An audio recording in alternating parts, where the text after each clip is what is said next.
Mbui. Honorable Mbui. Yeah, thank you, Mr. Speaker, for this opportunity. Mr. Speaker, I rise to oppose this draconian, punitive, knee in the neck of Kenyans finance bill of 2026. And Mr. Speaker, I want to first begin by thanking the committee, because the committee, in the presentation they have done here, they have confirmed to Kenyans that what the executive had presented is a very nasty document. And that is why the raft of amendments, everything that the chair was talking about kept saying, this was a proposal, this is what we are proposing. So, Mr. Speaker, I want to begin by first dealing with the myths that have been around. The majority leader. Because I want to deal with the myths, Mr. Speaker. The chance is given to the minority leader here, because this is a government bill, and you're supposed to be listening, not having small caucuses there.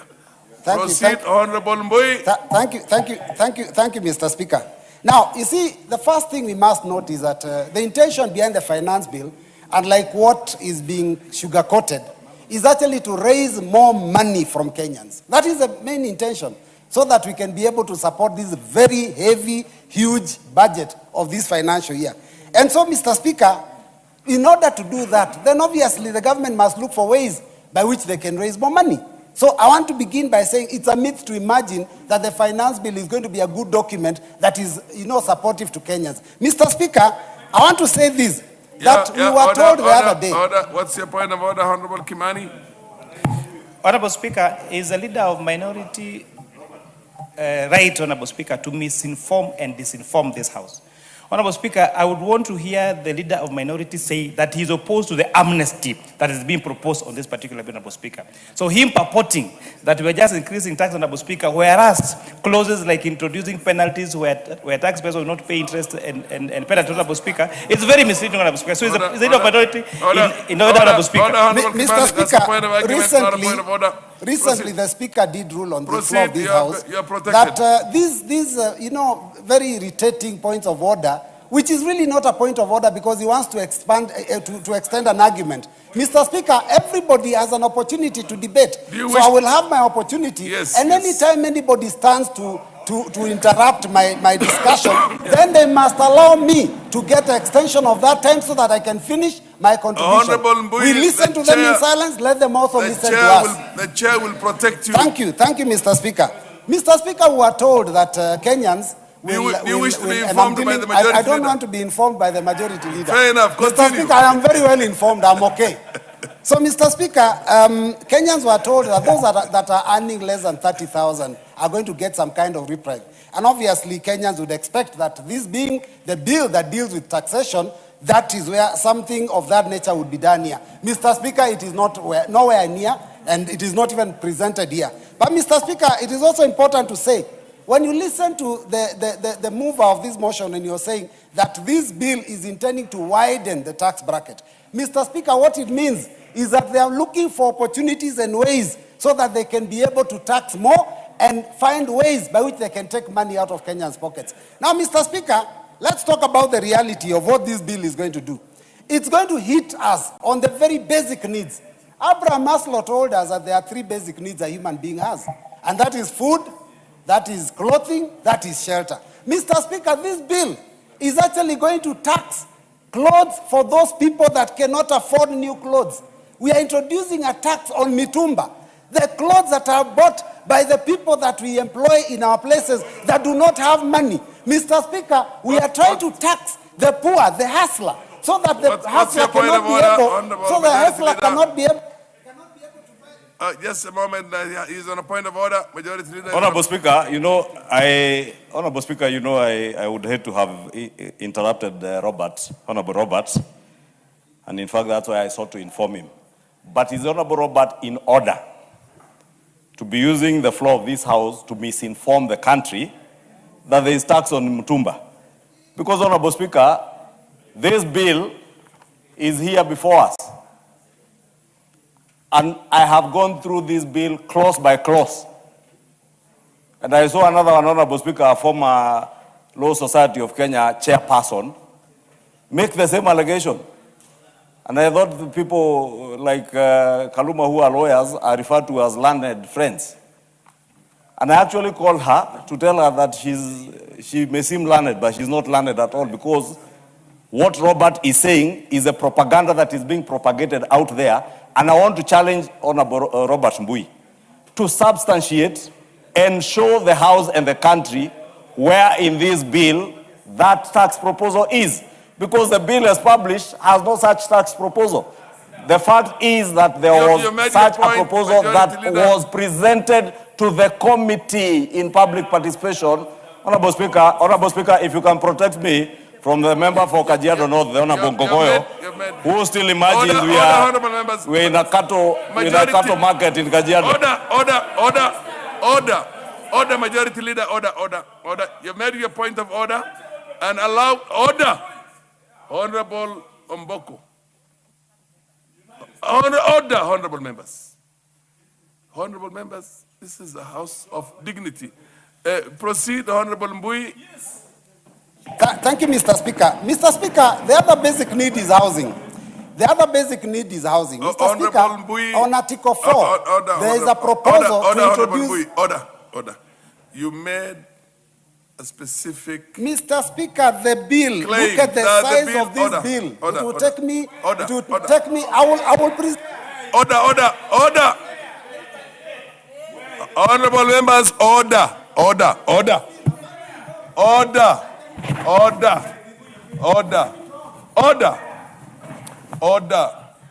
You are not supposed to engage an honorable member across the aisle.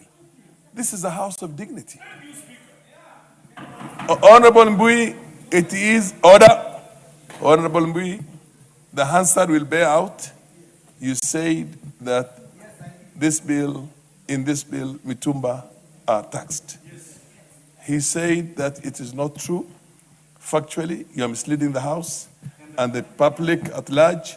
Could you proceed now and substantiate where and which clause is it that?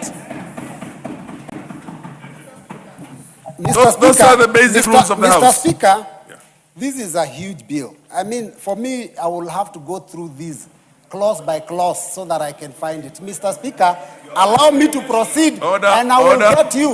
order. I will get you the clause. Order.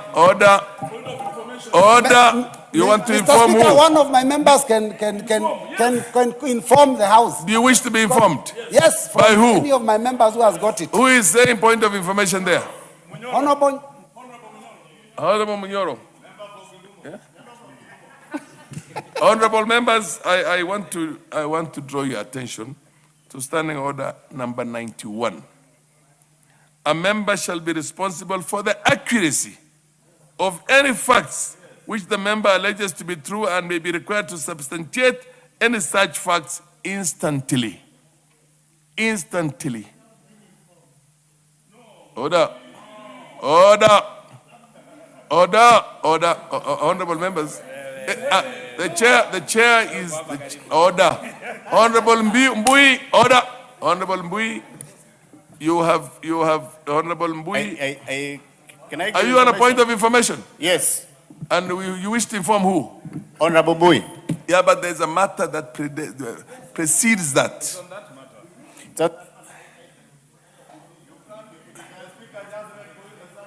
The standing orders are very clear and very straight.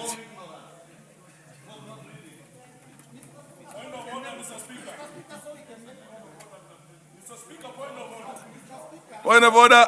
Standing order number 91. Order, Honorable Mbui. Standing order number 91-2. If a member, order. If a member has sufficient reason to convince the Speaker that the member is unable to substantiate the allegation instantly, the Speaker shall require that such member substantiates the allegation not later than.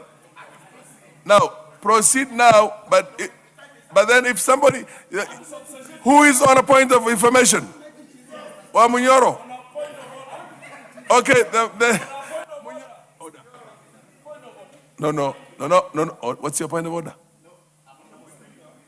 And there's a point of information that's been already, somebody's on a point of information, and the Honorable Mbui, do you wish to be informed? By the Honorable Member, is it Munyoro? Munyoro, proceed. Thank you. Thank you, Honorable Speaker. I think Mr. Mbui misspoke because he meant the tax that was to be introduced on new clothes. Because there was a proposal in that finance bill, and I want the majority leader to confirm that. Yeah. Order. Honorable Mbui, there's the order. Honorable Mbui, either you substantiate or you withdraw. Yes. So, Mr. Speaker, what I will do, Yes. for the interest of time, because I can see members want to Yes, put into yes, my time, yes. I will withdraw that, Yes. that comment, Fair enough. and then I will substantiate it later. Fair But enough. I will withdraw it Fair for the enough. purpose You have of my, withdrawn my that. contribution. Proceed Mr. now. Speaker, Yeah. now I hope they will not stand up and say that there is no proposal to tax, to tax rental income at a higher rate. In fact, the proposal here, Mr. Speaker, there's an introduction of a new tax that they are calling the non-resident rental income tax, which is going to be charged at a rate of 30%. Mr. Speaker, what that basically means is that if tenants have to be able to pay more, I mean, if the landlord has to pay more, obviously they pass off that increase to the members that are their residents. So, Mr. Speaker, that again is a punishment What is out to of order, Kenyans, Honorable because that Majority will- Leader? I'll give you sufficient time. Honorable Speaker, again, I rise on Standing Order 91 Yes. on responsibility for statement of fact. Honorable Speaker, the Honorable Mbui purports that there is a new tax on rental income. And Honorable Speaker, since clearly the Honorable Robert Mbui has not gone through this bill, let me help him. It is under clause 4 of the bill. And the bill, Honorable Speaker, Order. I have given him an opportunity to raise on a point of order, and he claims that you're misleading. Allow order. Honorable Mboko. Order. His point of order. Your point. Order, honorable members. Honorable Mboko, when the chair is on his feet, Robert, you are supposed to freeze. You may order. You just said that there is a rental income and there's a tax on that. And he's asking you to substantiate that fact. Proceed and substantiate. Honorable Speaker, Order. The rules are very clear. When you make order. If maybe some of you want to become heroes because you want the chair to throw you out. Mboko. I don't even read my Order, Honorable Mboko. why don't you just listen? The Honorable Mboko. I know you are a first timer in this house. Order. When the chair is on his feet, you freeze. Now what? Order. Now, from the look of things, honorable members want to become heroes to appear in the papers tomorrow.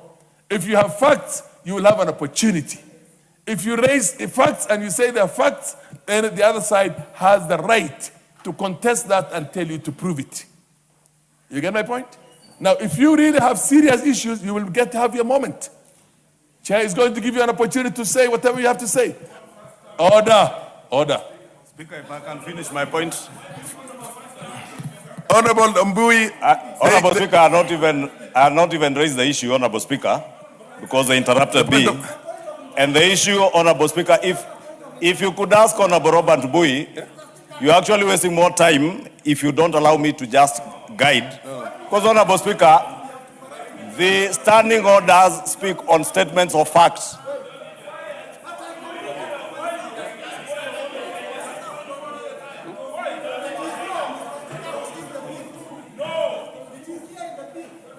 Honorable Speaker, Honorable Mbui, I am going to give you all the time for you to make your point. Order. It is not your business to control him. It's my business to control him.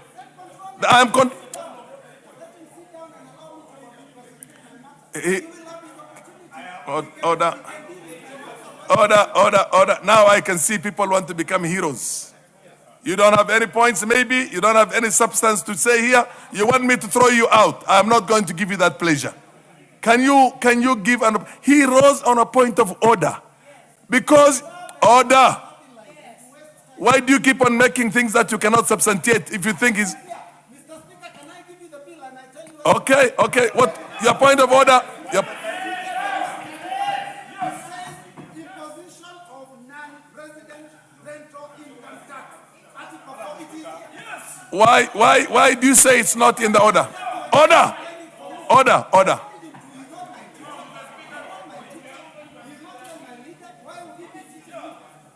Yeah, what's your point of order? What's your point of order? Honorable Speaker, I was very clear. I rose on standing order number 91 on statement of fact. And not to interrupt my brother, Honorable Robert Mbui, or even to read for him.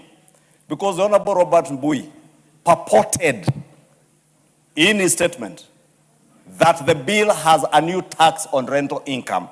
And that is why I said he must substantiate. Okay, because what Honorable Speaker, Honorable if you allow me a Mbui. point, what he said was that it was a new tax. But what is in the bill is no new tax. It is a tax for non-resident Kenyans, non-residents, that will not affect any Kenyan. It is a foreigner who owns a property in Nairobi who will have to pay tax for that property. Therefore, Honorable Speaker, the Honorable Robert Mbui is behaving like Kalonzo Musyoka, who told us that we are converting freehold land into leasehold land without reading the bill. Order, Majority Leader. Order, Majority Leader. Order. Now, Honorable Mbui, continue. Proceed. Thank you, Ordinarily, Honorable Mbui, Thank you, Mr. Speaker, for the protection. Order. I will protect you. Thank you. Just allow the House also to be orderly. Thank you, Mr. Speaker. So this non-resident rental income tax is actually at the rate of 30%. And what I'm saying is that anyone... Honorable Mbui, Yes, ordinarily, your time would have been up, but I'm giving you 5 more minutes for Thank you you, to Mr. proceed. Speaker. Thank you, Mr. Speaker. So ideally, and what my argument is that any time that you impose any taxation, any extra taxation on a landlord, the person that suffers is actually the person who is a tenant. So that is what I'm looking at, the possibility that these will be passed on to our citizens. Mr. Speaker, there is also taxation on digital platforms. Mr. Speaker, digital platforms, and they have not even been defined here, but digital platforms, Mr. Speaker, are those platforms where we trade with online. And we are talking here about things like Uber, we are talking about all those online platforms. All these are being taxed. Mr. Speaker, we are also proposing, there's a proposal here to tax what we are calling payment networks. And Mr. Speaker, here I see M-Pesa, Airtel Money, all of those falling into the tax bracket. And therefore, that means the transactions that, and you know that M-Pesa and Airtel Money are the banks of the hustlers, because some of them cannot be able to put money in actual banks. So that also is being taxed. Order, Majority Leader. Payment cards. And here we are talking about Visa and MasterCard, Mr. Speaker. They are also being, the service fee is also being taxed. Mr. Speaker, I want to move on to the issue of the tax procedures. And Mr. Speaker, I remember very well the current president, he told Kenyans that when he becomes president, he's going to try and make sure that the Kenya Revenue Authority becomes a Kenya Revenue Service. Mr. Speaker, now I can see Kenya Revenue Authority is going to become a Kenya Revenue Force. And Mr. Speaker, this is why I say that. Mr. Speaker, there is a proposal to allow the commissioner to use data driven from tax assessments, from third parties, to be able to determine how much tax one should pay. Mr. Speaker, even in the same industry, business concepts are different. 2 people can have a hardware of the same size, but one of them is making profits and the other one is making losses. How can you decide that you're going to use data to determine how much someone owes? And Mr. Speaker, it is even scary because the previous system was like this, that if the taxman hits you with a tax bill, you can be able to negotiate, and if you are not happy, you can go to court. Mr. Speaker, the proposal that the executive has presented to this House is that you must pay before you go to court. And even as you are in court, your money will be tied. Even if it takes 10 years, your money will be tied. The commissioner is being given unfettered powers, Mr. Speaker. Powers that cannot be given to anyone. And Mr. Speaker, the fear is that if you do that, you weaponize Kenya Revenue Force so that they can be able to implement those assessments by themselves, decide that you owe 100 billion and come and tell you to pay. And if you don't pay, they freeze the accounts. Mr. Speaker, these are things that we cannot accept. These are the things that will punish Kenyans. But I'm happy because I've seen an attempt by the committee to actually refuse some of those things. Mr. Speaker, even though we are talking about them, the fact is that until we go to committee of the whole house, they still remain on print and they still remain the proposals of this executive. Mr. Speaker, there's a proposal to shorten the time that you do your returns at the end of the year. The proposal is that the normal 6 months are going to be shortened to 4 months. Mr. Speaker, basically what it means is that you are likely to have more people defaulting because they are unable to do their returns on time and therefore they get penalized. So, Mr. Speaker, this is another way of attempting to get money out of Kenyans through penalties. Mr. Speaker, the period given of 6 months was enough. Let it remain as it was. And worse still, there's a proposal that those who have nil returns have to do their returns within a month. Now, the people with nil returns, Mr. Speaker, have to now look for an auditor, an accountant, put their books in order quickly within a month, before a month is over. That basically, again, exposes them to the possibility of default. So, Mr. Speaker, I want to say this bill is a bill that is not helping Kenyans. It is a bill that is hurting Kenyans. And this is the reason why Kenyans are constantly dissatisfied with this regime. Mr. Speaker, we will propose amendments to this bill, all the way from the first clause up to the last clause. Because, Mr. Speaker, we will not say we reject the bill, but we will amend the bill and remove any increase of tax that is being imposed on Kenyans anywhere in this bill. Because their intention is to raise more than 100 billion more from Kenyans. Kenyans